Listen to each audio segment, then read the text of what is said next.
You know those kids who are nerdy goody two-shoes, teachers' pets, who you can't really bring anywhere risky because they're a little bit too slow to understand how to lie to people? Yeah, that's me. For most of my life, I've never really stolen on purpose because I have a fear that my parents would literally disown me if I got caught. That, or I'd have the blackness beaten off of me. And for all you ethnic kids, you can relate. To be honest, we're more scared of our parents than the police. So, the only time I have actually ever stolen something is on accident. Which is a little concerning considering if I can steal on accident, it must mean that it's kind of easy to steal things in general. So stores, you should probably lock up your things a little bit better. But the most recent thing that I stole on accident was in my sophomore year in college, and it was pizza. Of all things, it was pizza. And like, I would do a lot for a slice of pizza, but like, having a criminal record, I don't know. But the cheese and the sauciness, if it's a good pizza, it does kind of tip it in its favor. And there's no other pizza better than Prince Street Pizza, so like, I think it does kind of tip it in the favor. I would go to jail for this slice of pizza. But anyways, back to that story at hand. Have you ever been so sleep deprived that your last 2 remaining brain cells also check out? Well, by the end of my sophomore year midterms, my last 2 remaining brain cells were slumped over in the corner, drained of every last drop of smart juice that they have. So naturally, I go to my friend Trinity's place to just, release some steam, let go, chill out a little bit. And because Trinity lives in Little Italy, she's so close to Prince Street Pizza. And I was like, oh my God, I'm gonna get some.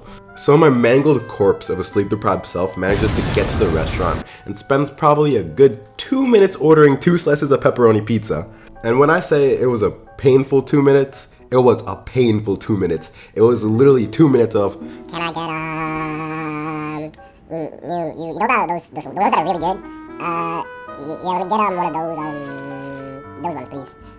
But after thoroughly embarrassing myself, and the cashier probably thinking I'm a crackhead wandering in from the streets, I managed to order and just stand by on one of the side tables that are in Prince Street Pizza.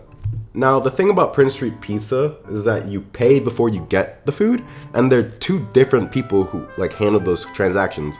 So it's kind of a little backwards in my book because you can just claim that you pay and walk out, which is kind of what I just did.